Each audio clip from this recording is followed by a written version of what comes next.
Oke, hai. Kembali lagi dengan podcast temen ngobrol Ujang. Setelah episode-episode sebelumnya kita membahas seputar dunia pendidikan, khususnya pendidikan dasar. Untuk episode ini kita akan bergeser sedikit, tapi mungkin masih nyenggol-nyenggol pendidikan lah, yaitu mengenai budaya, khususnya seni tari gitu. Kan teman-teman identik kalau seni tari tradisional itu identik dengan perempuan gitu. Nah, walaupun identik tapi di beberapa tarian ada juga tarian yang dilakukan atau ditarikan oleh laki-laki dan hanya bisa mungkin di beberapa tarian hanya bisa ditarikan oleh penari laki-laki saja. So, jadi untuk tajuk podcast pada episode ini adalah tarian tidak hanya milik perempuan saja gitu. Laki-laki boleh menari dan juga bisa menari gitu dengan gayanya, dengan karakteristiknya. Laki-laki menari kok nggak malu sih gitu. Itu pertanyaan semacam ini yang masih saja gitu terdengar dan menjadi stereotip-stereotip yang ada di telinga kita. Seolah tubuh laki-laki itu tak berhak lentur gitu, tak boleh gemulai dan juga tak sah jika menyatu dengan irama. Tapi sejarah tak pernah setuju pada stigma. Dari wayang orang hingga bedoyo, dari panggung keraton hingga studio kampus, tarian justru pernah dititipkan pada langkah-langkah pria. Di episode ini, kita akan menelusuri bagaimana laki-laki dan tari itu saling menemukan, bertahan, dan juga menentang batas yang sudah lama dibekukan oleh persepsi.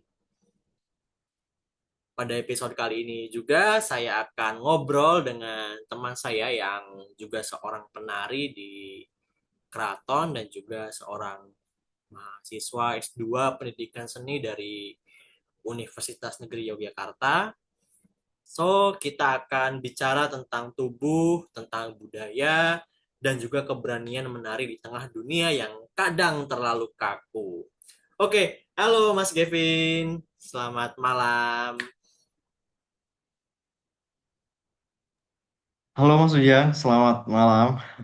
Oke, gimana kabarnya Mas Gavin? Alhamdulillah, Al- baik sekali. Mas Ujang gimana? Sehat? Alhamdulillah, sehat juga. Gimana Mas? Sudah rasanya menyelesaikan kuliah dan juga menyelesaikan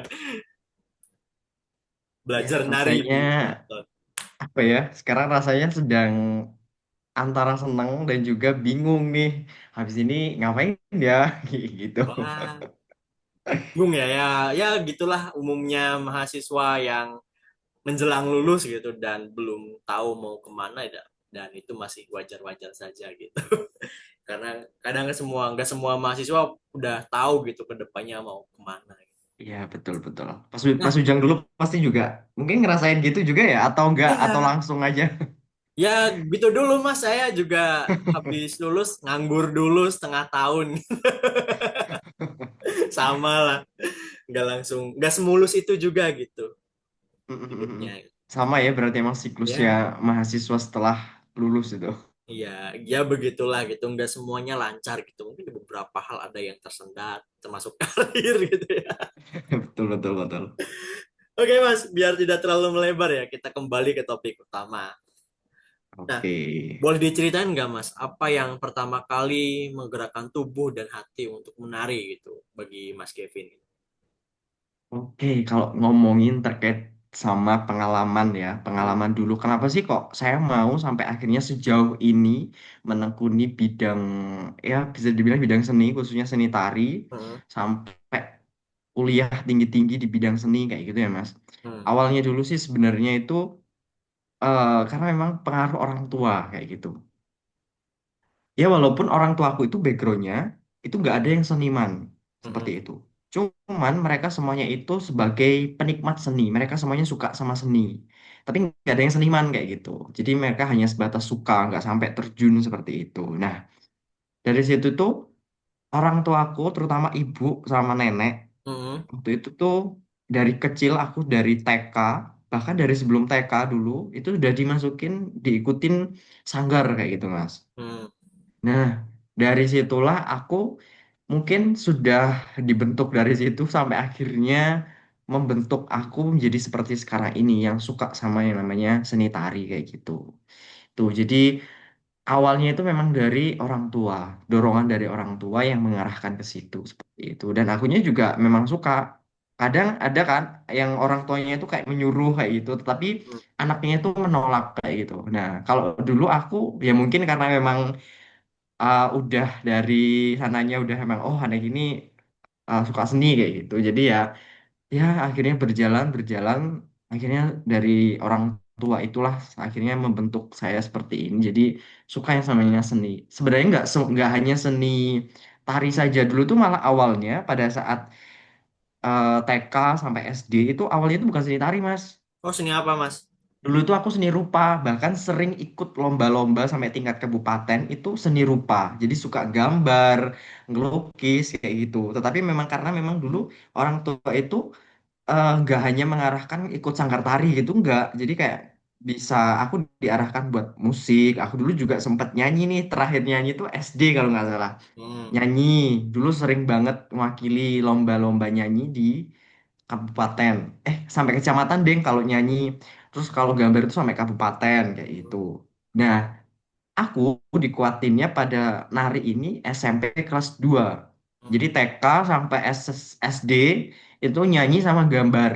Itu yang lebih banyak aku di situ. Tapi juga juga udah nari, cuman nggak yang apa ya, sedominan sekarang kayak gitu. Itu. Jadi memang karena orang tua aku memang suka seni, memang diarahkan ke sana. Nah, akhirnya sampai aku di SMP kelas 2 aku ketemu sama temen nih, ketemu sama temen dia sudah almarhum. Jadi temanku ini baik banget yang menuntun aku sampai sejauh ini itu beliau itu. Nah, dari situlah sampai sekarang akhirnya aku menekuni di satu bidang seni di seni tari seperti itu, Mas. Nah, jadi berangkatnya dari orang tua yang mendukung ya sebenarnya di Iya, awal itu betul tidak sekali.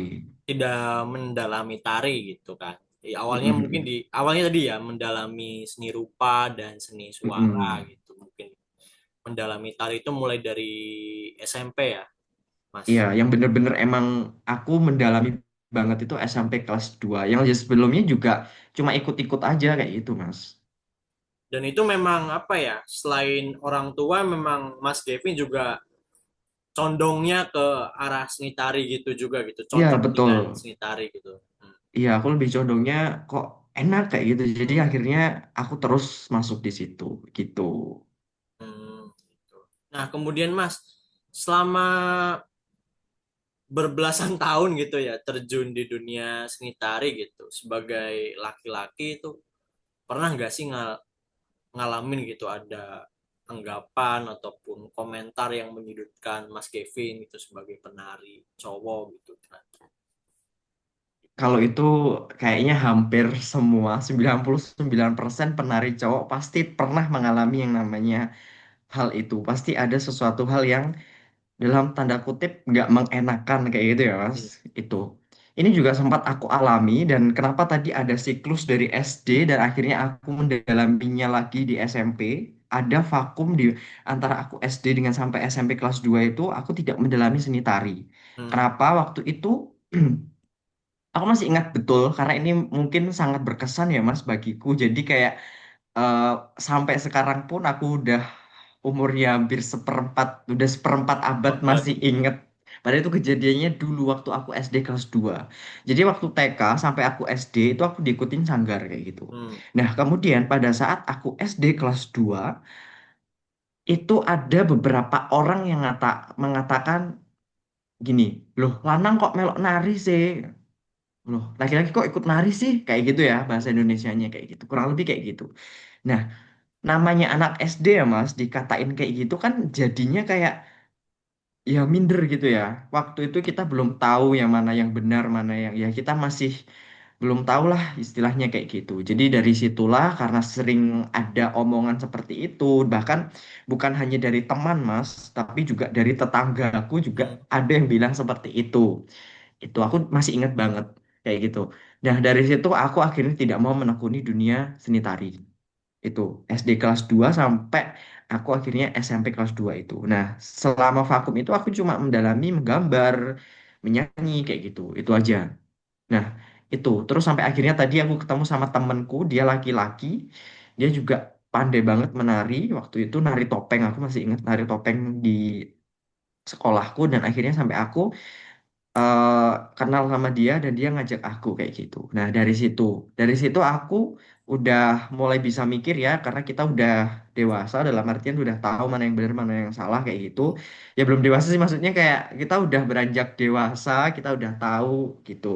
Dan akhirnya sampai dari situ ya nggak perlu mikirin omongan orang selagi kita tidak merugikan kayak gitu kan. Nah, kita kan menarik tidak merugikan siapa-siapa kayak gitu kan. Nah, kayak Betul. gitu.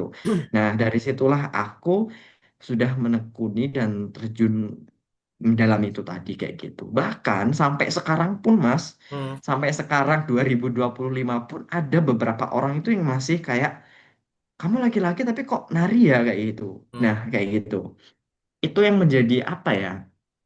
Menjadi hal yang kayak ya mungkin orang-orang tidak semuanya bisa menerima bahwa laki-laki itu bisa menari kayak gitu. hmm, Itu itu yang tapi aku sekarang ya kayak ya udah kayak ya emang kenapa kalau laki-laki menari kayak gitu. Atau juga nggak merugikan atau berbuat sesuatu hal yang merugikan banyak orang kayak gitu. Nah, itu yang menjadikan eh, aku ya udah itu. Dan mungkin juga beberapa orang atau beberapa sekarang umumnya kan orang-orang itu mengetahui bahwa tari itu selalu ditarikan oleh perempuan, miliknya hmm, perempuan kayak gitu ya. hmm, Padahal kalau kita tarik garis ke belakang, seorang penari dulu di era mungkin era peradaban dulu yang waktu apa ya? Ya peradaban-peradaban sebelum Masehi, menurut buku hmm, yang aku baca, itu bahwa penari itu sebenarnya itu laki-laki yang menari. hmm, Dan juga bahkan di Indonesia pun pada saat zaman kerajaan itu wanita menari itu hal yang tabu kayak gitu. hmm, hmm, Nah, ini aku kutip dari salah satu buku miliknya Pak Sudarsono kalau nggak salah ya waktu itu. Dulu itu dijelaskan bahwa penari itu selalu ditarikan oleh laki-laki.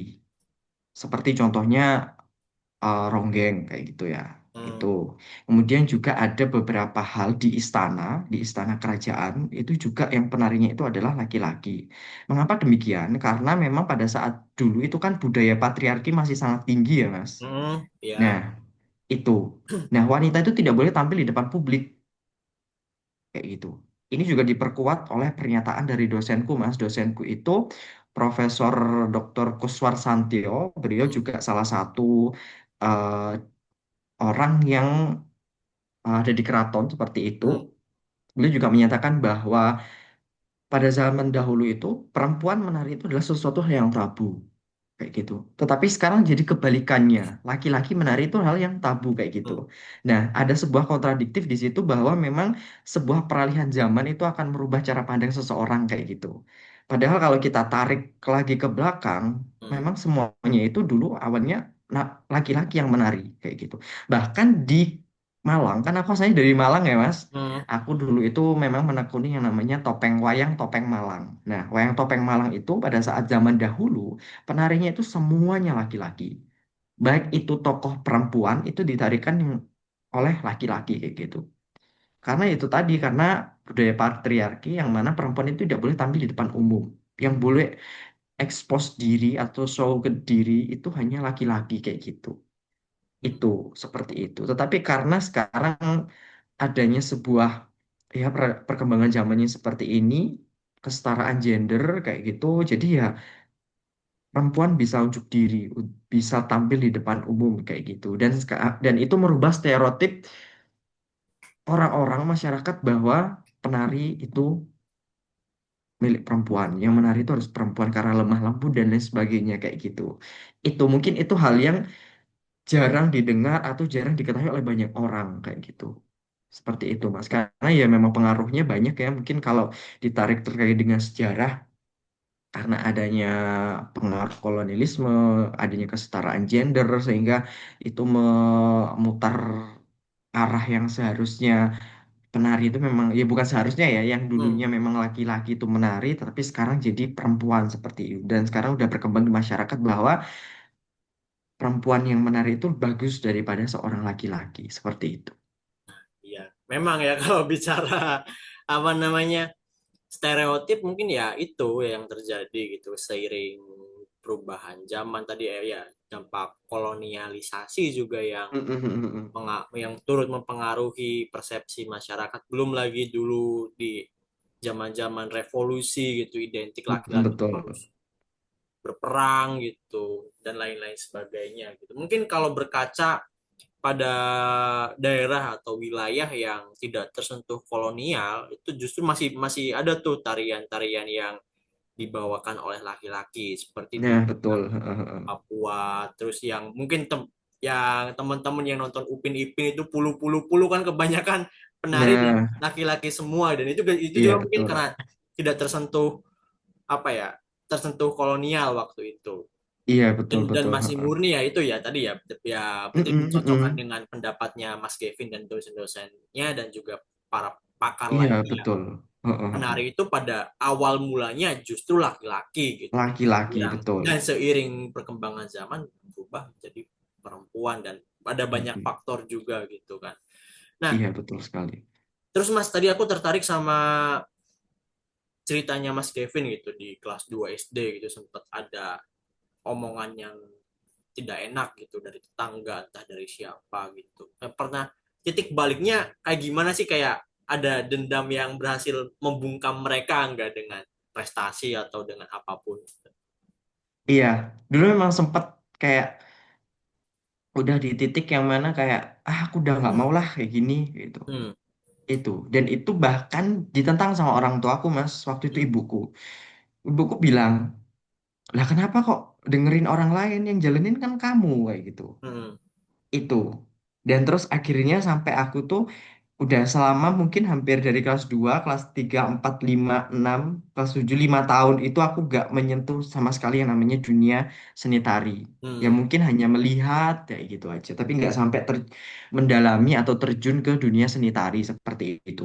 Nah, terus akhirnya sampai aku ketemu sama temenku. Temenku itu tadi, Hmm. nah dia itu berprestasi di bidang seni tari. Nah, dari situ kayak membuka pikiranku bahwa oh, aku harus kayak dia. Dia aja bisa. Kenapa aku harus mendengarkan kata orang lain kayak gitu? Nah, kemudian akhirnya aku didukung sama orang tuaku, sama ibuku. Akhirnya sampai akhirnya aku bisa membuktikan bahwa ketika aku di dunia seni tari, aku bisa berprestasi kayak gitu. Itu.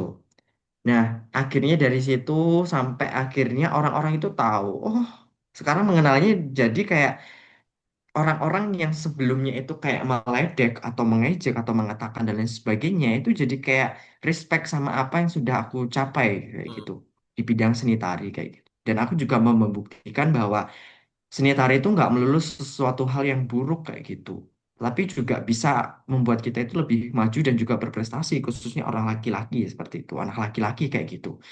Di situ, disitulah sampai akhirnya aku dulu berani S1 ngambil pendidikan seni tari dan musik itu juga dorongan dari orang tua. Seperti itu. Hmm. Itu sebenarnya aku dulu itu SMK-nya itu bukan dari SMA umum atau SMK seni tari, Mas. Aku Hmm. dulu tuh SMK itu jurusan teknik kimia. Wah, jadi Beda jauh kan? jadi apa ya berputar 180 Nah, derajat itu. dari orang anak teknik jadi anak seni kayak Nih, gitu. nah. Nah, itu dulu kenapa aku berani? Ini juga menjadi salah satu titik di mana aku ingin membuktikan ke orang-orang bahwa ketika aku terjun di dunia seni, aku bisa berhasil kayak gitu. Hmm. Itu pada saat SMK kelas 3, aku memang pengen ngambil jurusan teknik kimia, ingin melanjutkan kuliah teknik kimia Hmm. di salah satu kampus di Jawa Timur. Kampus ya, kampus top lah di Jawa Timur Hmm. kayak gitu. Aku daftar tuh ke situ, nggak keterima, Mas. Hmm. Dah, terus akhirnya aku ngambil ke Politeknik karena sama orang tua, khususnya bapakku pengen aku ngambil di Politeknik. Tuh. Terus akhirnya aku ngambil di Politeknik Negeri Malang, di Hmm. salah satu kampus Politeknik Negeri di Malang. Aku ngambil jurusan D3 Teknik Kimia dan juga D4 Teknik Kimia. Dah, nggak lolos semua mas kayak di situ. Hmm. Aku heran gini, kenapa ya kok nggak lolos? Padahal kalau dilihat juga nilaiku juga Nilainya nggak juga buruk-buruk bagus gitu amat. nggak buruk-buruk amat gitu. Nah, konsentrasi malah Terus lebih kimia kemudian, gitu kan, dari udah penjurusan kimia nih beda dari anak iya SMA yang ada betul. fisika, yang ada biologinya kan. Nah, Mm-mm, mm-mm. hmm, Jadi aku udah punya bekal lah istilahnya di SMK kayak gitu kan. Nah, kok nggak lolos? Padahal temenku yang lain tuh lolos kayak gitu. Kok bisa ya aku nggak lolos? Udah dah, aku balik dan aku cerita ke orang tua. Nah, dari situ ibuku terutama, karena emang yang support di bidang seni itu sebenarnya ibu. Kalau bapak juga support, cuman ya supportnya ya support biasa gitulah, nggak yang full effort banget buat support aku kayak gitu. hmm. Karena memang pengennya anaknya kuliah di teknik kayak gitu. Terus akhirnya sama orang tua wis ikut yang SBMPTN dulu kan zamanku mungkin zamannya Mas Ujang juga kan ada SNMPTN dan juga SBMPTN kayak SBMPTN. gitu. Aku SNMPTN itu nggak lolos, jadi akhirnya aku sama ibu disuruh udah SBMPTN aja. Terus akhirnya sama orang tua wis ambil seni aja, udah ambil seni aja. Tuh. Dan aku akhirnya ambil pendidikan seni tari dan musik di Universitas Negeri Malang. Dan alhamdulillahnya satu kali percobaan SBMPTN langsung lolos. Malah Nah, lolosnya di situ. malah lolosnya di situ kayak, duh ini anak teknik kimia SMK-nya teknik kimia, kuliahnya S1-nya kok seni tari ya gitu kayak, nah nggak apa-apa lah dijalanin aja. Sebenarnya dari situ awal-awal itu kayak belum ikhlas Mas, karena aku pengennya itu juga ngelanjutin di teknik kimiaku itu. Karena aku pengen seni ini hanya sebagai sampingan aja, bukan profesi utama kayak gitu. Otomatis kan kalau kita udah kuliah di situ, otomatis kan mau nggak mau ke depannya juga prospek yang paling besar kan kita juga bakal terjun di dunia seni tari kayak gitu Tari. kan.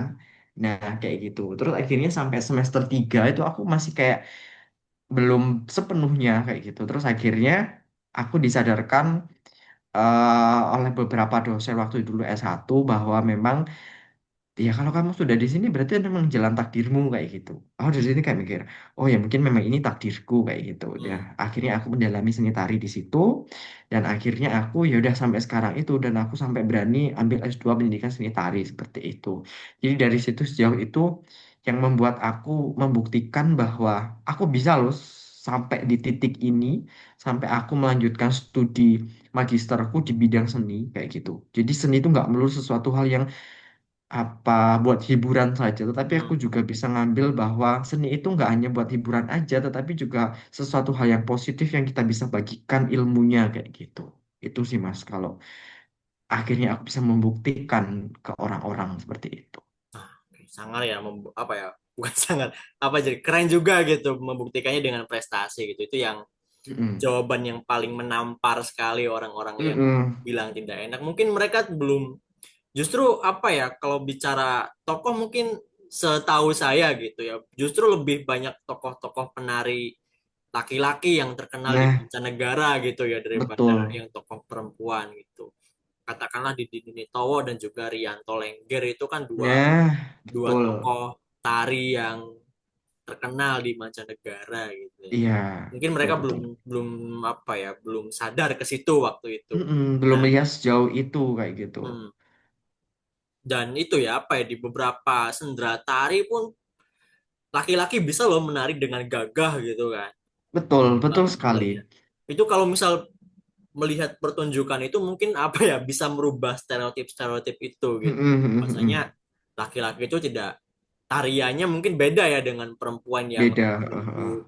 Tapi kalau kalau laki-laki di tari-tari itu ya menunjukkan ketegasannya gitu kan. Mm-mm. Karakternya maskulin lah gitu. Nah, Mas, berikutnya gitu. Gini, selain respons yang tadi ya, yang cenderung negatif itu, ada nggak sih respons yang tidak terduga sama sekali gitu? Bukan negatif tapi yang diterima oleh Mas Gavin ketika tahu bahwa Mas Gavin itu menekuni tari tradisional di luar prediksi gitu. Tapi nggak, bukan yang mengenakan gitu. Iya, aku dulu itu adalah nggak menyangkanya adalah ketika SMK, Mas. Hmm, Aku dulu kan SMK di sekolah Islam, SMK Muhammadiyah kayak gitu ya. hmm, Nah, pada saat itu memang pada waktu pelajaran seni budaya. hmm, Nah, pada saat pelajaran seni budaya itu, nah pada saat itu aku izin karena aku mau pentas kayak gitu. hmm. ketika aku izin, guruku ini notice, loh, kamu bisa nari kayak gitu. Nggih Pak, saya bisa nari kayak gitu. Dah, dari situlah aku mulai mengembangkan diri dan juga mulai berani untuk show ke orang-orang bahwa aku ini bisa nari gitu. Dan aku nggak menyangkanya adalah di situ tuh sekolah Islam. Biasanya sekolah Islam itu kan lebih cenderung ke konservatif dan juga nggak yang mensupport atau mendukung siswanya. Ya nggak semua ya, ada beberapa itu yang untuk menari kayak gitu. Hmm. Tapi yang hal yang mengejutkan adalah ternyata guru dan sampai kepala sekolahnya itu support banget ke aku. Jadi setiap kali ada sesuatu hal yang kayak penyambutan tamu, kemudian ada acara-acara besar di sekolah, itu aku disuruh nari. Dari situ kan kayak bener-bener, oh ternyata nggak seperti yang aku bayangin kayak gitu. Kalau sekolah negeri kan ya umum ya Mas, kalau ada Hmm. siswa yang bisa nari atau siswanya punya bakat nari, itu udah umum kayak udah dijadikan sebuah talenta yang membanggakan kayak gitu kan, udah umum kayak gitu. Dan ternyata sekolahku juga seperti itu dan itu juga di luar prediksiku dalam artian kayak prediksiku kan ini sekolah Muslim, sekolah Muhammadiyah yang mungkin konservatif terhadap hal seperti itu. Itu pikiranku pada saat itu. Ternyata enggak, ternyata malah support. Jadi setiap ada sesuatu acara selalu aku disuruh tampil. Jadi kayak semacam difasilitasi gitu loh Mas. Hmm. Nah itu aku sangat bersyukur sekali terhadap Bapak Ibu guru di SMK aku, SMK Muhammadiyah 1 Kepanjen, yang mana notabene itu adalah sekolah yang jurusannya teknik semua, Mas. Dulu STM, Sekolah Hmm. Teknik Mesin. Karena ada jurusan-jurusan lain jadi SMK kayak itu, berkembang jadi SMK. Nah, biasanya kan kalau orang-orang teknik itu kan harus apa ya istilahnya ya sesuatu hal yang maskulin gitu ya yang dikerjakan ternyata enggak ternyata bapak ibu gurunya itu sangat open minded untuk hal-hal seperti itu. Dan itu sangat bersyukur sekali dan sangat di luar dugaanku dan dari situlah aku mulai berani untuk show up dan juga itu menjadi apa ya memfasilitasi aku untuk berani tampil seperti itu dan hal-hal yang sebelumnya tidak aku bayangin bakal disupport jadi ternyata berbalik kayak gitu dan dari situlah aku merasa bahwa memang aku dihargai dan juga aku didukung oleh lingkunganku seperti itu Mas. Nah, karena didukung berarti ya pernah nggak Mas ikut nyampe FLS 2N ataupun lomba-lomba seni lainnya gitu waktu sekolah? Kalau waktu sekolah untuk lomba-lomba seperti itu, kalau FLS 2N waktu itu karena di SMK aku tuh lebih fokus di lomba-lomba yang berkaitan sama bidangnya kayak gitu ya Hmm. Mas. Nah waktu itu belum nggak sempat ikut FLS 2N kayak gitu. Hmm. Waktu SMP pun juga nggak sempat karena memang pada saat itu kan titik aku kembali lagi, jadi aku masih belajar lagi dari awal kayak gitu. Itu jadi kalau waktu SMK untuk lombanya itu lebih ke lomba-lomba di luar Di luar lomba sekolah sekolah ya. kayak gitu Nah, kayak festival kemudian lomba-lomba lain kayak gitu itu seperti nah, itu kalau di pas kuliah gitu nyampe ikut Peksimida, Peksiminas ya Mas? waktu itu kalau lomba aku sering ikut lombanya di luar Oh pada di saat itu kan luar. memang karena COVID jadi waktu Oh itu iya. Peksimida dan juga Peksiminas itu pada zamanku itu nggak ada mas waktu itu Hmm. ada pas aku maba jadi aku masih baru itu ada mahasiswa baru itu masih ada tapi kan ya namanya mahasiswa baru kan pasti masih belum dicari nih bibit-bibitnya kayak gitu Hmm. nah terus akhirnya kena COVID dan nggak ada nah terus pas aku udah lulus baru ada Baru ada lagi lagi kayak gitu. gitu Wah iya nyebelin itu ya. jadi dulu itu seringnya lomba-lomba di luar gitu mas jadi Hmm. kayak lomba-lomba ya lomba tari tapi yang bukan diselenggarakan oleh bukan mewakili kontingen kampus kayak gitu Hmm. jadi mewakili kelompok dan juga mewakili diri sendiri kayak gitu. Padahal biasanya kalau anak seni gitu itu event yang ditunggu-tunggu Ya, Peksimida. Peksiminas. sangat ditunggu-tunggu gitu itu. Soalnya juga saya dulu sempat hampir mewakili kampus juga, tapi karena COVID itu ya nggak jadi. Mm-mm. Ya karena COVID itu memang Dan merubah segalanya. walaupun sempat sempat lucu juga waktu itu formatnya dalam bentuk video gitu kan. Mm-mm. Tapi ya ya kan ada satu dan lain hal gitu jadi. Iya, Nah Mas, balik lagi ya ke kita ke seni tari tradisional Jawa. Kan tadi di sudah disebutkan sudah disebutkan ya pada asalnya gitu, Mm-mm. secara perspektif Jawa gitu, bahwa tari itu identik, awalnya itu identik dengan laki-laki justru ya, bukan Mm-mm. dengan perempuan. Nah, boleh kita kita dalami itu sekarang. Nah, boleh disebutin nggak sih apa ya bentuk atau jenis tari tradisional yang dari Jawa itu yang secara historisnya memang disebuti yang ditarikan oleh laki-laki. Mungkin para pendengar di sini belum pernah mendengar gitu. Yang secara historis itu tarian yang ditarikan oleh laki-laki.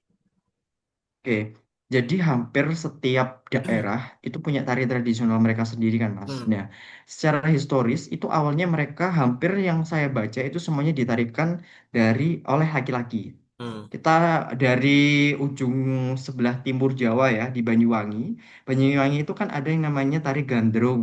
hmm, Tari gandrung itu awal mulanya itu ditarikan oleh laki-laki, Mas. hmm, Itu. Sekarang identik sama jadi ikonnya Banyuwangi itu kan. Nah, hmm, itu. Itu dulunya memang ditarikan oleh laki-laki kayak gitu. Jadi memang sejarahnya salah satu sumber itu mengatakan bahwa kenapa ditarikan oleh laki-laki itu sebagai penghibur dulu masa kolonial.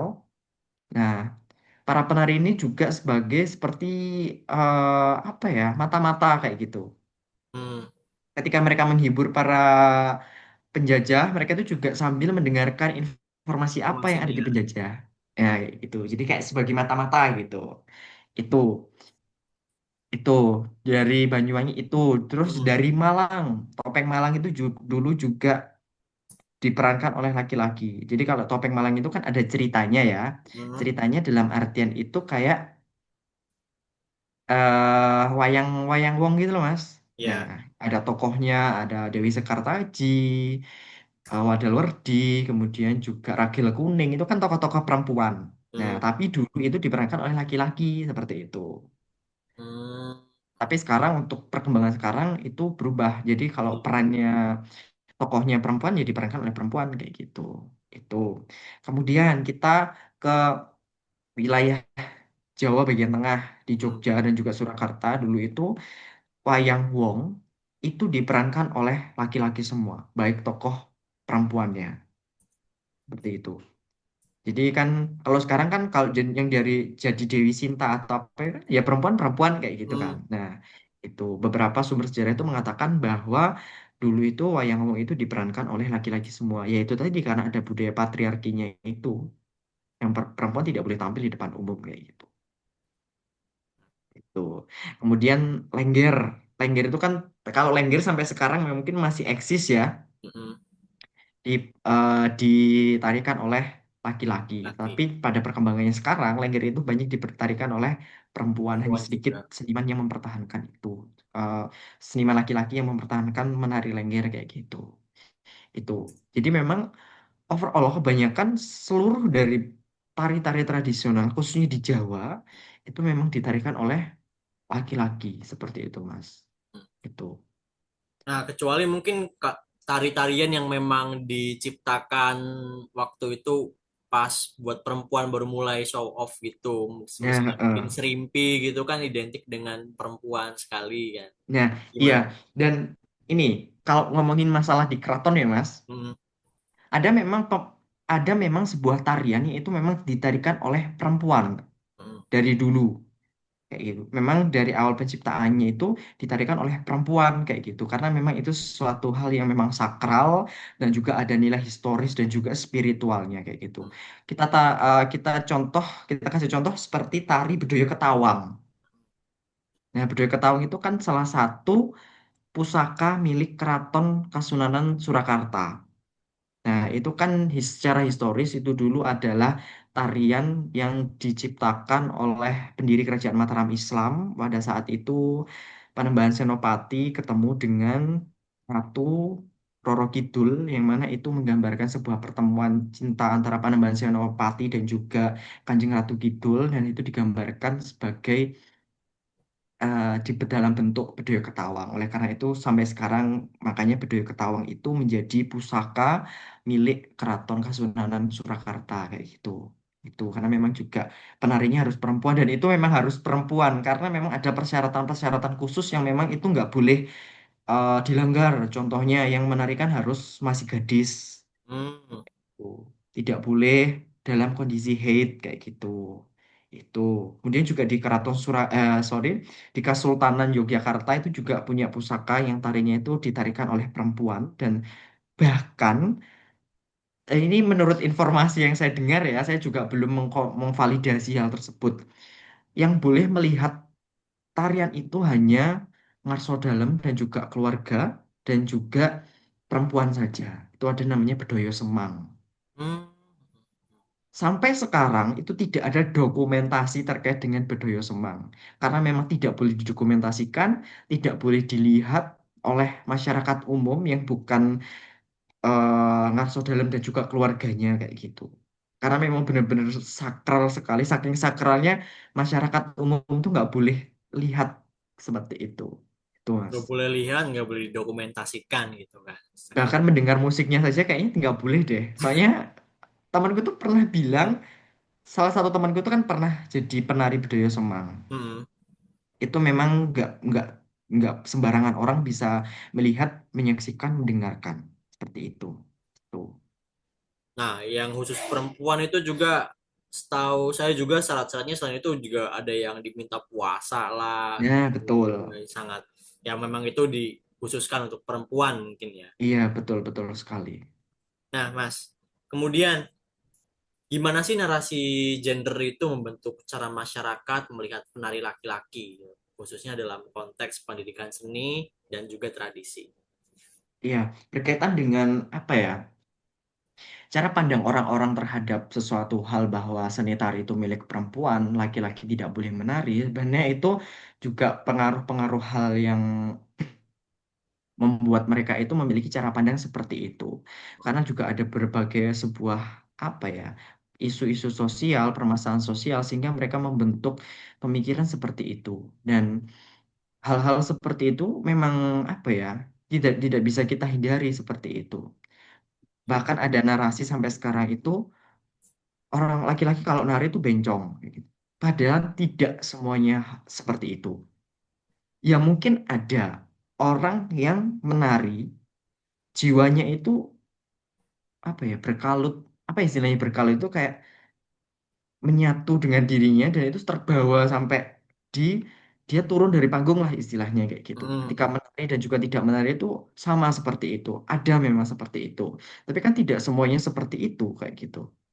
Itu menjadi kayak semacam membentuk sebuah toxic masculinity. Nah, ini salah satu penelitian yang pernah diteliti oleh temanku di kelasku itu terkait dengan toxic masculinity. Jadi, orang yang sudah terpengaruh dengan toxic masculinity itu adalah menganggap laki-laki yang menari, laki-laki yang menangis, laki-laki yang berkegiatan seperti perempuan, laki-laki yang lemah, itu dianggap mereka bukan laki-laki kayak gitu. Laki-laki itu harus maskulin, kamu nggak boleh nangis, nggak boleh lembek, nggak boleh melakukan hal-hal seperti perempuan, kamu nggak boleh menari kayak gitu. Kan kalau menari itu kan sebenarnya apa ya? Kita kan berekspresi kayak gitu. Hmm. Tapi ekspresi di situ kan tidak hanya ekspresi saja seperti itu. Bahkan dosenku bilang, seni itu tidak hanya kita mengekspresikan sesuatu yang kita rasakan atau yang kita mau atau kita menuangkan sebuah ide atau gagasan. Tetapi menari itu adalah mengolah rasa dan juga memperhalus budi. Itu. Mengolah rasa dalam artian seperti ini. Ketika kita menari, itu kita harus mau dengan prosesnya. Dari proses itu kan akan membentuk apa ya, mempengaruhi karakter kita. Proses yang menurutku aku rasakan ketika menari itu adalah sabar. Kenapa? Karena seni itu kan sebuah proses yang nggak langsung jadi. Nggak kayak contoh kita mengerjakan matematika. Satu tambah satu sama dengan dua, dua kali dua sama dengan empat. Kita belajar pada saat itu juga, malam itu juga kita udah bisa mengerjakan kayak gitu kan. Hmm. Tapi kalau berkesenian itu enggak, ini enggak hanya seni tari saja ya, seni rupa ketika kita melukis, ketika kita membuat musik, itu enggak hanya bisa dikerjakan dalam sekejap satu malam terus langsung selesai. Mungkin bisa, tetapi itu tidak masuk dalam rasa kayak gitu. Hmm. Karena seni itu berkaitan dengan rasa seperti itu.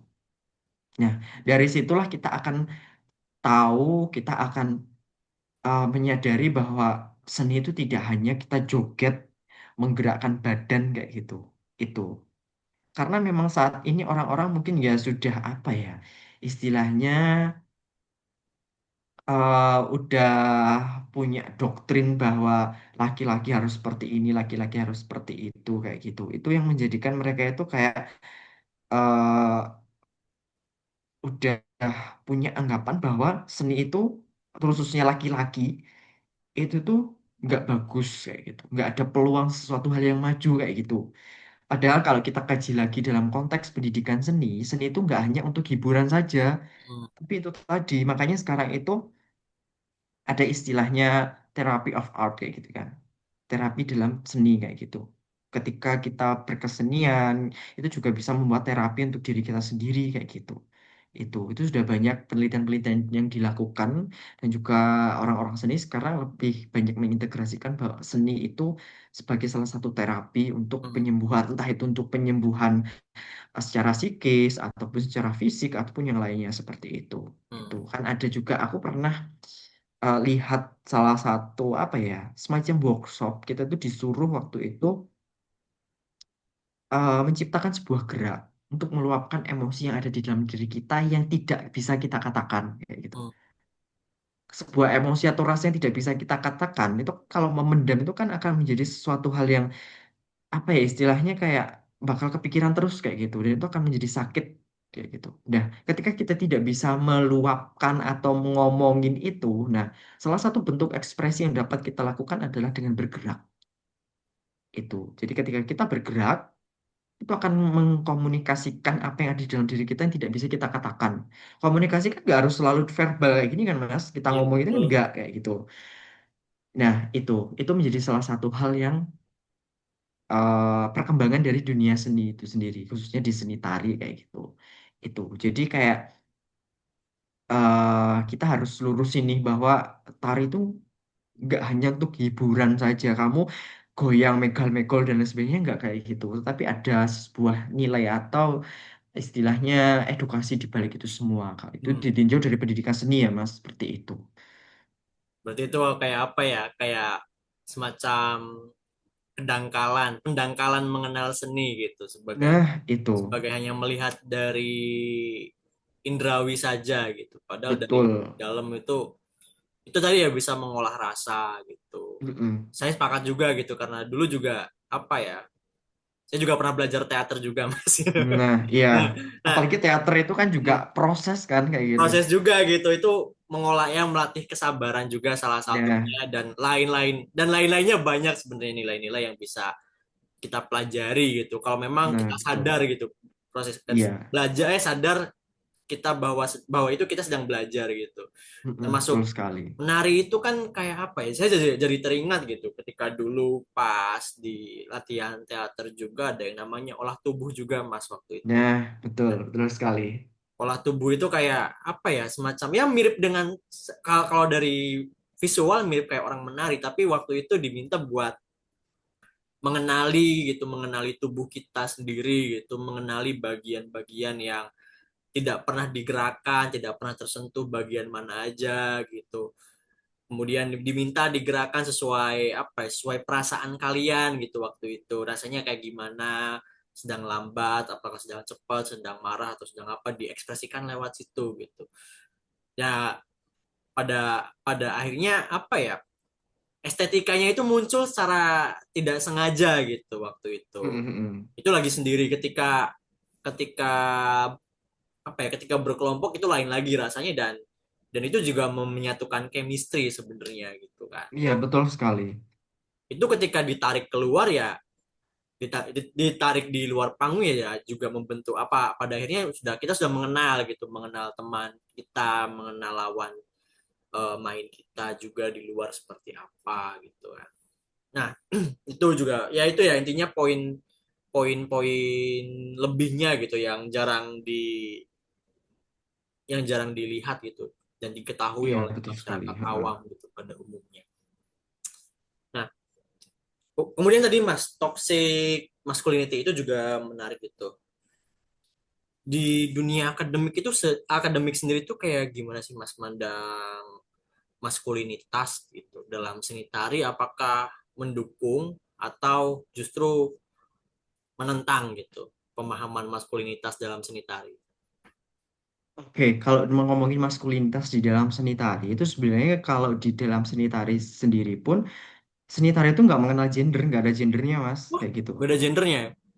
Nggak ada gendernya, jadi dalam artian seni tari itu aku pernah membaca salah satu kutipan Hmm. bahwa seni tari itu nggak punya gender. Berarti Like, nggak ada tarian khusus secara umum ya, secara ya, luas gitu, tidak ada tarian untuk laki-laki, tidak ada untuk tarian untuk perempuan kecuali tari-tari tertentu gitu ya. ya betul. Ah, Kenapa demikian? Karena apa? Karena karena sekarang itu nggak hanya sekarang sih, dulu fenomenanya itu adalah penari laki-laki itu bisa menari milik perempuan dan juga perempuan pun juga bisa menari milik laki-laki kayak laki-laki. gitu. Nah, ketika di panggung, ketika kita menjadi seorang profesional, kita harus memiliki sikap yang profesional ketika menari. Ketika kamu ditunjuk untuk misalkan, kamu nari ini ya gini-gini, kita harus bersikap profesional kan, Mas. Nah, Hmm. kita harus siap dengan apa yang diminta oleh klien untuk kita menari kayak gitu. Itu. Jadi ada istilah bahwa tari itu nggak punya gender kayak gitu. Selama dalam tanda kutip itu hanya kamu bawa ketika ada di atas panggung. Ketika kamu kembali atau turun dari panggung, di luar panggung, nah, Hmm. kamu selayaknya gendermu kayak gitu. Hmm. Itu, Hmm. gitu.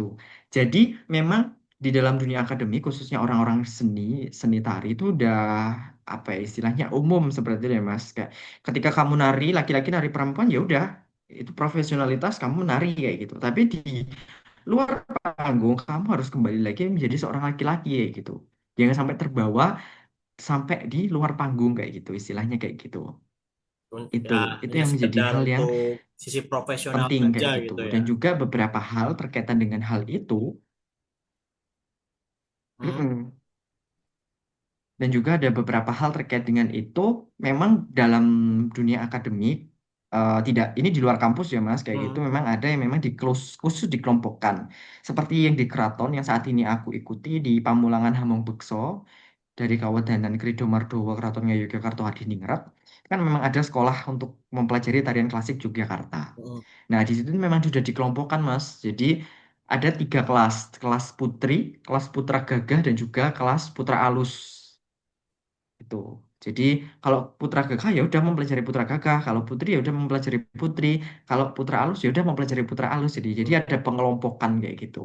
Nah pengelompokan di situ memang karena eh, ya untuk menghindari sebuah bias kayak gitu ya laki-laki nari perempuan perempuan nari laki-laki ataupun pandangan-pandangan lain seperti itu makanya memang ada khususnya kalau di keraton itu memang udah dikelompokkan kayak gitu mas itu dikelompokkan jadi itu tadi ada tiga Tiga kelas ya. seperti itu dan mereka mempelajari tarian yang memang sudah sesuai dengan kelasnya putra alus ya udah mempelajari Nah, putra tarian yang halus putra yang gagah menjadi putra yang gagah putri menjadi putri tidak bisa sebaliknya kayak gitu memang ada seperti itu tapi di luar keraton yang memang proses belajarnya mungkin bisa dibilang bebas, tidak terikat sebuah aturan kayak gitu ya, itu bisa dibebaskan seperti itu. Laki-laki bisa mempelajari tari perempuan, perempuan bisa mempelajari tari laki-laki seperti itu. oke Mas. Kemudian Mas, apa sih dampaknya dari minimnya representasi laki-laki di dunia tari terhadap pelestarian seni tari tradisional? Dampaknya pasti ini apa ya? Mungkin kalau masyarakat nggak begitu terdampak Kerasa ya? atau ngerasain, cuman ketika eh, di kita yang terjun di dunia seni itu kalau memang kurang itu bakal ngerasain dalam artian seperti contoh dulu tuh pernah mas jadi itu laki-lakinya itu waktu itu aku kan S1 itu Hmm. laki-lakinya itu cuma tiga satu kelas dari 18. Nah kita kekurangan penari laki-laki untuk memerankan sebuah peran yang itu diperankan oleh laki-laki kayak gitu Hmm.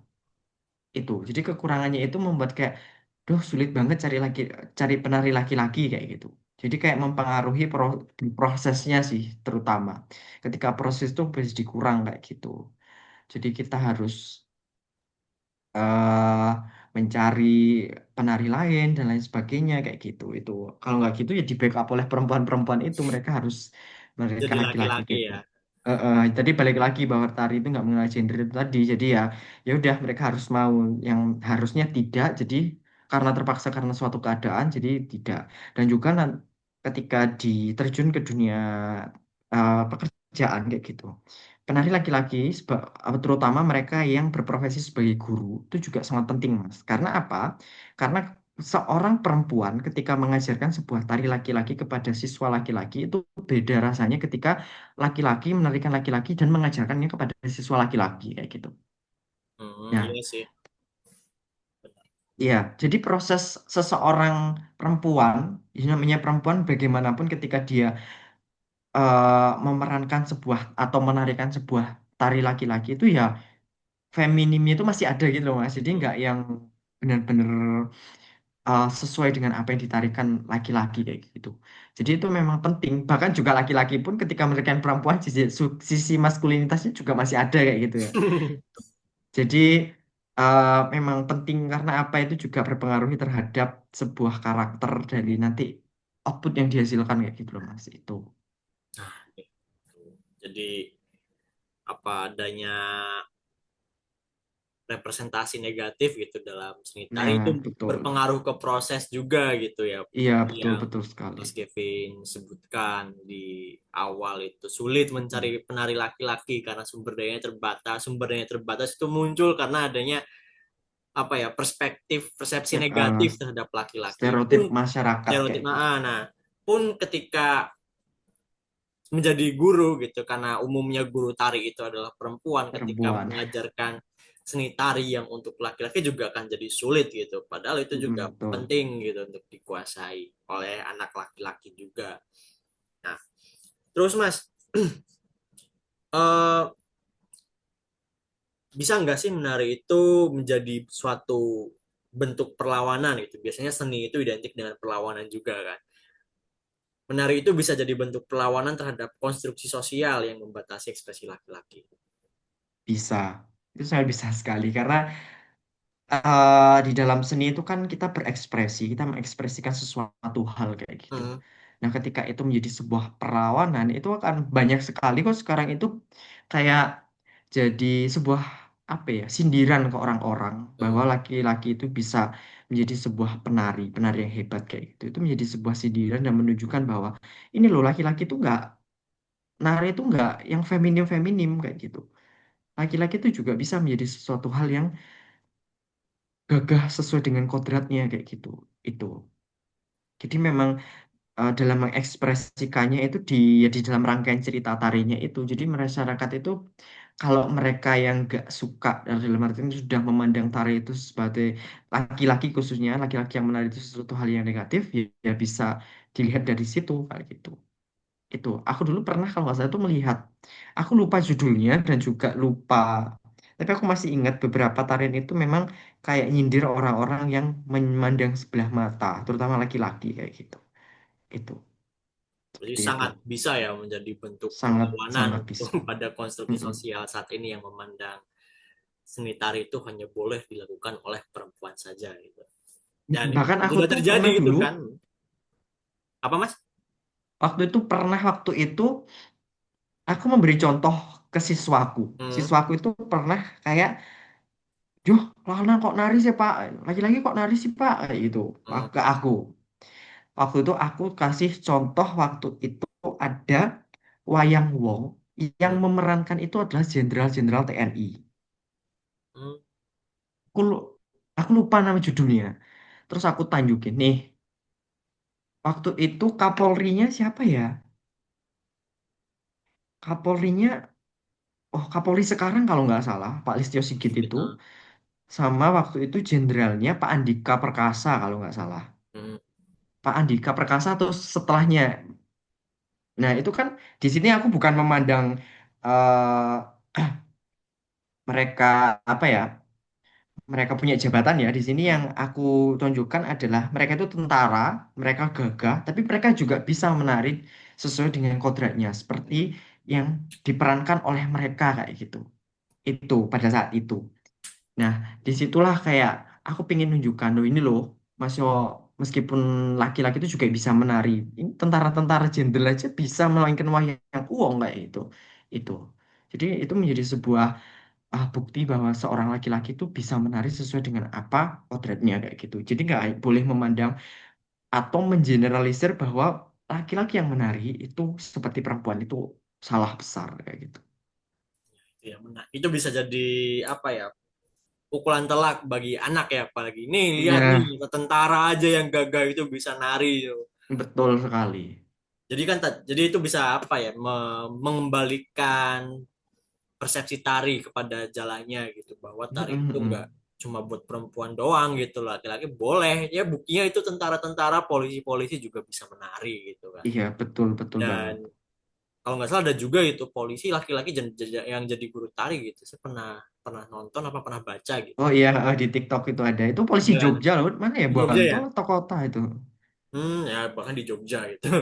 Ya jadi Hmm, buat jadi pelajaran juga bagi teman-teman pendengar gitu. Setelah mendengar episode ini ya, boleh loh anak laki-laki, pria menari gitu sesuai dengan, ya, ada juga betul. tadi ya yang disebutin Mas Gavin gitu, ada yang tari gagah, putra gagah apa gagah putra, lupa tadi. Putra Gagah. Putra gagah itu yang sesuai namanya, yang menarikan yang gagah-gagah gitu. Betul, betul sekali. Nah, ya Mas, kemudian Mas, eh sebagai orang yang ya sudah bertahun-tahun gitu atau berbelasan tahun gitu, yang menggeluti dunia seni, khususnya seni tari, ini mengenai ruang untuk laki-laki yang ingin belajar nari.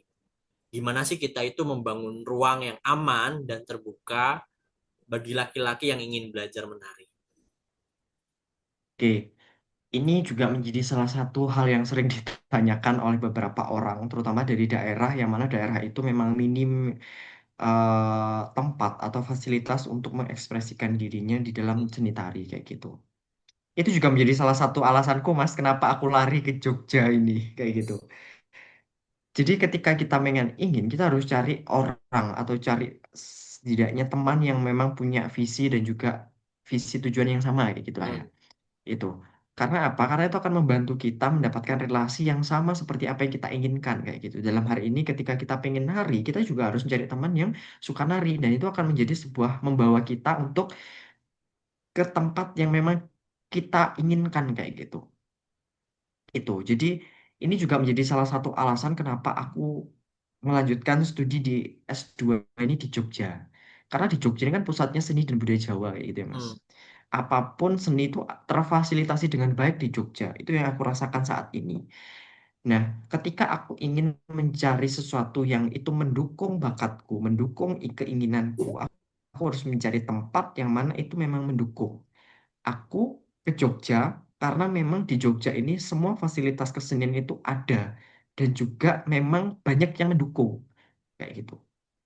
Nah, itu. Jadi kita harus cari tempat untuk teman-teman pendengar semua yang pingin, khususnya laki-laki. Kita harus cari tempat di mana eh, kita didukung di situ kayak hmm, gitu. Ya di Malang didukung. Cuman kan kalau di Malang itu kalau saya ya, ini saya pribadi, kalau di Malang kan tidak semasif di Jogja kegiatan keseniannya kayak gitu kan. Nah, ketika aku di Jogja ini benar-benar nyaman karena aku mau kemanapun itu ada kegiatan seni, ada hmm, sanggar-sanggarnya yang itu memang memfasilitasi kita kayak gitu.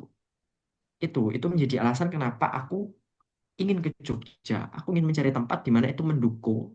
Aku merasa nyaman, aku merasa aman ketika aku melakukan itu dan juga aku terfasilitasi dengan baik kayak gitu. Hingga akhirnya aku gabung di keraton, aku mendapatkan apa yang aku inginkan kayak gitu. Ini dulu juga menjadi salah satu pertanyaan di LPDP ketika aku wawancara di LPDP. hmm, Kenapa sih kok harus ke Jogja kayak gitu? Dan aku menjelaskan hal yang sama seperti yang aku sampaikan di sini. Karena aku di Jogja semuanya itu terfasilitasi. hmm. Aku nggak hanya belajar di dalam kampus, ketika Saja di gitu. luar kampus pun aku juga bisa belajar. Karena apa? Karena di sana fasilitas seni, kegiatan seni, apapun yang berbau dengan seni itu terfasilitasi dengan baik. Dan orang-orangnya itu juga mendukung. Aku tuh jarang banget mendengar diskriminasi ketika orang menari dari orang Jogja itu sendiri. Bahkan aku mendapatkan pertanyaan, kamu kok nari itu dari orang-orang yang berada di luar Jogja. Kalau dari orang Jogjanya asli yang memang mereka tahu tentang seni itu nggak pernah mempertanyakan. Bahkan sampai saat ini belum ada yang mempertanyakan, kamu kok nari sih itu belum ada dari orang Jogjanya itu sendiri. Kebanyakan mereka yang tanya itu dari luar Jogja kayak gitu. Itu. Jadi senangnya aku di sini masyarakatnya memang open minded terkait dengan itu. Jadi nggak ada hal yang jadi pertanyaan atau diskriminatif ke kita kayak gitu. Itu. Jadi aku kayak merasa aman, nyaman dan juga aku kayak ya merasa bahwa ini duniaku kayak gitu. Gitu Mas. Oke, Kita jadi harus mencarinya kayak gitu. mencari tempat yang mendukung bagi kita untuk Betul sekali. berekspresi gitu.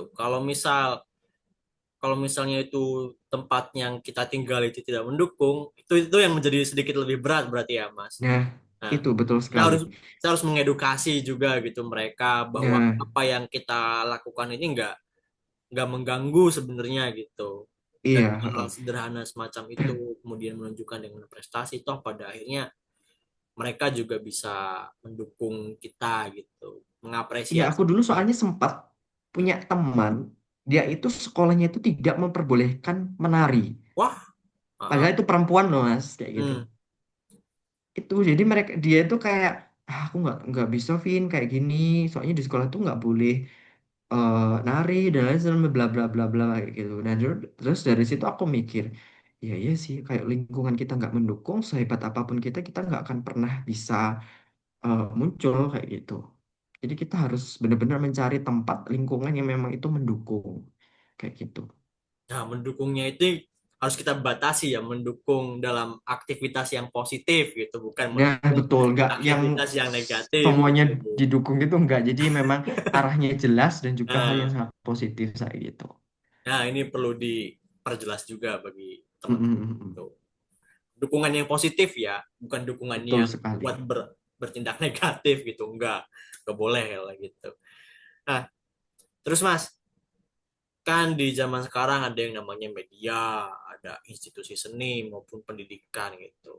Peran-peran dari media, institusi maupun pendidikan itu dalam memperluas penerimaan terhadap keberagaman gender dalam seni tari itu seperti apa, Mas? Kalau dalam dunia pendidikan mungkin itu sudah menjadi hal yang sangat wajar ya Mas. Jadi Hmm. memang di dunia pendidikan yang memang itu memfasilitasi segala apa dalam artian kayak eh gender yang mana itu memang sesuai dengan dalam arti ini tanda kutip ya gender di Hmm. sini sesuai dengan kodratnya kayak gitu. Itu Hmm. memang difasilitasi dengan baik. Kita laki-laki meskipun kita menari itu difasilitasi dengan baik. Buktinya ya ada jurusan tari yang menerima laki-laki kayak gitu. Itu menjadi salah satu bentuk dukungan dari sisi akademik institusi pendidikan di Indonesia yang mana memang laki-laki tuh boleh menari loh kayak gitu. Hmm. Dibuktikan dengan apa? Dibuktikan dengan diterimanya siswa mahasiswa laki-laki atau siswa laki-laki di institusi tersebut kayak gitu. Kalau nggak didukung ya nggak boleh masuk kayak gitu kan Ya, istilahnya. betul. Nah, Nah, itu itu. Tetapi balik lagi di sini kita harus sesuai dengan apa yang kodrat kita sebagai laki-laki dan juga perempuan kayak gitu. hmm. Itu yang menjadi poin pentingnya kayak gitu. Kalau Nah, media, untuk medianya ini, nah media ini menjadi salah satu hal yang sama di lingkungan sama seperti di lingkungan sosial masyarakat in real life kayak gitu ya, Mas. hmm. Jadi mereka itu terutama mereka juga masih punya pemikiran dangkal yang mereka masih belum bisa ekspos itu lebih sering ya meskipun media ini sangat mendukung dalam perkembangan seni dan budaya, cuman Hmm. ada aja ya ini namanya netizen ya Mas, masih ada aja sesuatu yang nggak belum bisa diterima kayak gitu. Salah ini juga temanku, Hmm. dia itu memang laki-laki tapi sering menari-nari tarian perempuan kayak gitu. Nah, itu pernah menjadi sebuah bahan gorengan di media sosial Mas kayak gitu. Wow. Menjadi hal yang kayak dalam artian kayak, loh, laki-laki kok nari perempuan? Nari laki-laki kok kayak gini dandanannya laki-laki tuh harus kodrat diri dan lain sebagainya gitu. Padahal di situ kan dia hanya memerankan saja, Hmm. tidak hanya tidak sorry tidak seterusnya seperti itu kan kayak gitu. Itu Hanya hanya memang kebutuhan kebutuhan panggung aja gitu kan. kebutuhan panggung aja seperti itu. Nah, Hmm. ketika kita mau nari nih kita dibayar untuk menari kamu nari ini ya kayak gitu kita kan di situ bekerja ya kita bekerja secara profesional kan seperti yang aku bilang tadi kita itu ya profesional ketika di atas panggung disuruh nari seperti ini ya kita nari tapi kalau di luar panggung ya kita harus kembali ke kodrat kita sebagai laki-laki kayak gitu itu Hmm. jadi meskipun penerimaannya di media itu apa ya, ya masih seperti itulah Mas, masih ada yang masih pemikirannya dangkal, ada yang belum bisa menerima, ada yang bahkan mereka suka kayak itu menerima dengan baik kayak gitu. Apalagi kan kalau di sosial media itu jangkauannya lebih luas kan Mas daripada Hmm. in real life. Mungkin kalau di masyarakat langsung ya taunya ya masyarakat itu aja kayak gitu. Tapi kalau di media itu kan bahkan yang jauh dari sana pun tahu kayak gitu. Itu menjadi sesuatu hal yang apa ya? Ya penerimaannya itu ya tergantung dari individunya masing-masing seperti itu sih Mas. Ada yang fanatik, ada yang juga konservatif, ada yang juga open minded kayak gitu. Itu. Tapi juga media ini juga sangat mendukung, dalam artian mendukung adalah orang yang nggak tahu jadi tahu kayak Hmm. gitu. Orang yang jauh jadi lebih dekat kayak gitu.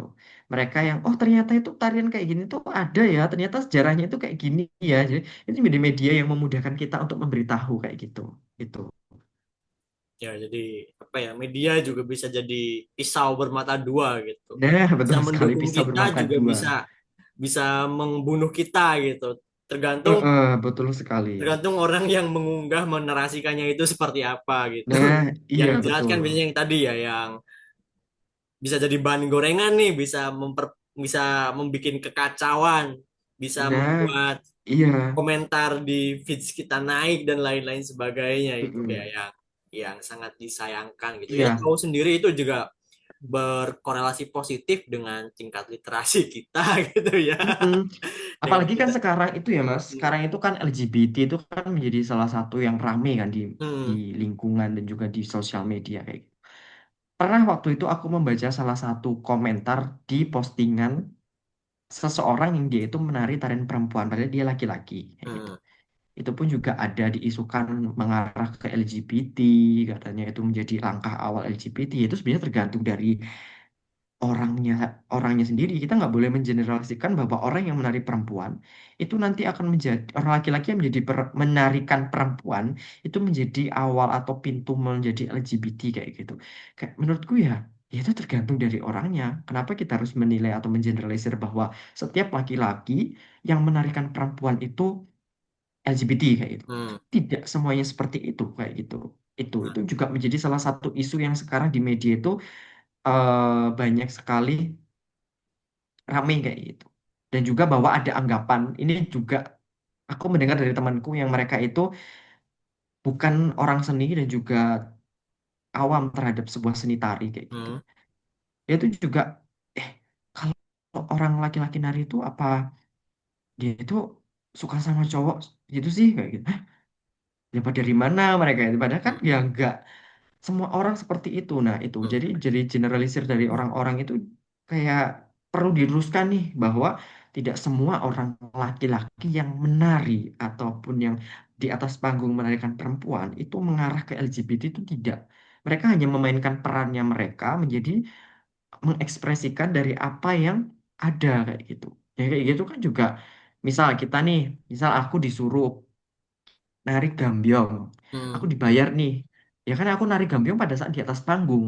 Tapi aku di luar panggung, aku harus sanggulan, aku harus pakai lipstick, harus alisan dan lain sebagainya. Kan ya nggak seperti itu kan, kayak gitu. Hmm. Itu hanya kebutuhan panggung aja. Setelah itu ya udah selesai, nggak ada kaitannya dengan hal-hal kayak LGBT atau yang apa kayak gitu. Ya mungkin itu ada oknum yang seperti itu. Ini perlu digarisbawahi bahwa ada oknum seperti itu, tapi kita tidak boleh mengeneralisir semuanya itu seperti itu kayak gitu. Nah, iya, sepakat juga gitu kan. Biasanya juga ada pelatih juga ya yang mendampingi dan juga sering mewanti-wanti ya, mewanti-wanti. Kamu kalau Mm-mm. laki-laki menari perempuan ya udah di panggung aja jadi perempuan, ketika di Mm-mm. luar ya udah kembali jadi laki-laki. Juga sering Iya, kembali laki-laki. dilontarkan sama pelatihnya itu sendiri, dan balik lagi ya ke LGBT. Bukan berarti nari itu menjadi pintu gerbang seorang laki-laki menjadi LGBT. Nah, Nggak bukan. semestinya, nggak bener juga gitu. Coba balik Mm-mm. lagi ke fenomena LGBT-nya juga gitu. Banyak kok di luar yang laki-laki LGBT tidak suka nari juga banyak gitu kan. Nah, itu. Ya, jadi Makanya jangan. terlihat Hmm. maskulin, itu aja bisa jadi Nah, LGBT. justru Jadi yang gak terlihat boleh dong maskulin itu menyudutkan just, tari nah, itu kayak gitu. Justru yang terlihat maskulin bisa jadi dia juga LGBT, tersuspek LGBT Nah, gitu. betul Jadi sekali. ya sebaiknya gitu jangan mengeneralisasi menjadi salah satu alat atau perantara untuk masuk ke dunia situ, ke dunia Iya, betul, betul. LGBT, karena tiap orang beda-beda gitu kan. Nggak Mm-mm-mm. semuanya seperti itu. Nah, kemudian Mas, kalau Mas Kevin nih ketemu sama anak muda laki-laki yang tertarik ingin belajar nari, tapi ragu karena ada tekanan sosial di situ. Yang ingin disampaikan kepada Mas Kevin itu apa, Mas? Pada dia. Aku selalu membuktikan ke mereka, aku selalu menyampaikan kepada mereka yang ingin menari, laki-laki yang ingin menari, tapi mereka takut. Itu selalu aku sampaikan, kamu nggak perlu takut. Salah satu-satunya hal yang bisa kamu buktikan bahwa kamu itu bisa adalah dengan prestasimu kayak gitu. Ketika kamu takut, kamu akan jadi belenggu dan dibatasi oleh ketakutanmu itu sendiri. Tapi ketika kamu berani keluar dan kamu mampu membuktikan bahwa itu tidak seperti yang apa mereka bayangkan, mereka akan terdiam sendiri kayak gitu. Dan itu juga sudah aku buktikan yang seperti aku ceritakan tadi. Aku awalnya juga dibatasi rasa takut itu sampai 5 tahun aku nggak mau terjun ke dunia tari. Tetapi dari apa yang sudah aku lakukan itu akan membuktikan bahwa ya selamanya menari itu tidak sesuatu hal yang buruk, tidak hanya hiburan saja kayak gitu. Coba hal yang kita harus keluar dari zona ketakutan kita. Kita itu nggak hanya keluar dari zona nyaman, tapi Hmm. kita harus keluar dari zona takut untuk memulai sesuatu hal yang baru. Dan itu kita harus menjadi media kita untuk membuktikan ke orang-orang bahwa kita itu bisa kayak gitu. Jadi jangan takut untuk semua pendengarnya ini yang pengen nari, jangan pernah takut untuk memulai ataupun untuk mencoba sesuatu ketika kamu ingin kayak gitu. Dalam hal ini sanitari ketika kamu pengen nari ya udah nari aja. Hmm. Itu tadi yang seperti saya sampaikan, kamu cari teman, cari tempat di mana kamu itu bisa nyaman, aman dan juga kamu itu bisa mengeksplorasi apa yang ingin kamu inginkan kayak gitu. Karena dengan itu kita akan jauh lebih mudah kayak gitu. Itu jadi keluar dari zona nyaman dan juga Jadi jangan takut. keluar dari ketakutan, zona ketakutanmu dan temukan tempat di mana kamu bisa mengeksplorasikan semuanya kayak gitu. Itu ya, juga kadang ketakutan itu sendiri yang membatasi kita untuk Ya, betul sekali. mengeksplorasi, merambah kepada hal-hal baik gitu. Takut kok berbuat Mm-mm-mm. baik gitu. Juga juga itu Betul, harus juga dipikirkan gitu. Seni tari itu nggak buruk kok, jangan takut untuk merambah ke sana gitu. Karena takut betul itu banget. yang membatasi dirimu sendiri gitu. Nah, Mm-mm. terakhir Mas, kedepannya gimana sih harapan Mas Gavin itu terhadap posisi laki-laki dalam dunia seni tari, khususnya di Indonesia? Ya, untuk saat ini hal yang paling aku inginkan dari aku sendiri itu adalah aku pengen masyarakat itu punya stereotip bahwa laki-laki menari itu hal yang normal dan Hmm. hal yang wajar kayak gitu. Jangan dianggap itu sesuatu hal yang tidak wajar atau sesuatu hal yang buruk atau bahkan menyimpang kayak gitu. Hmm. Itu aku pengen bahwa mereka itu tahu bahwa laki-laki menari itu juga boleh dan itu hal yang normal kayak gitu loh.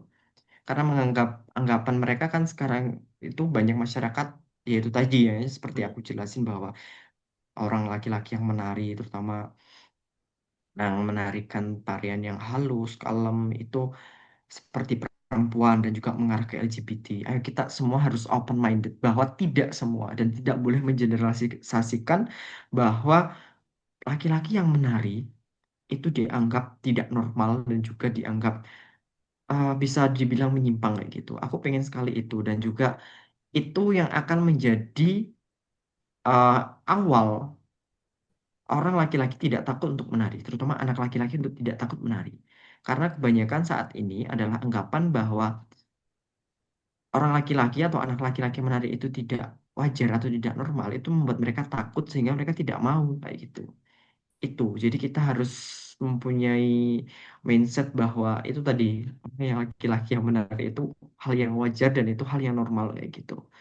Itu, aku pengen sekali seperti itu dan juga ingin masyarakat itu tahu dan juga mendukung hal seperti itu. Kalau di Jogja sendiri memang sudah ya, Mas. Tapi kalau di daerah lain itu masih banyak yang belum kayak gitu. Itu.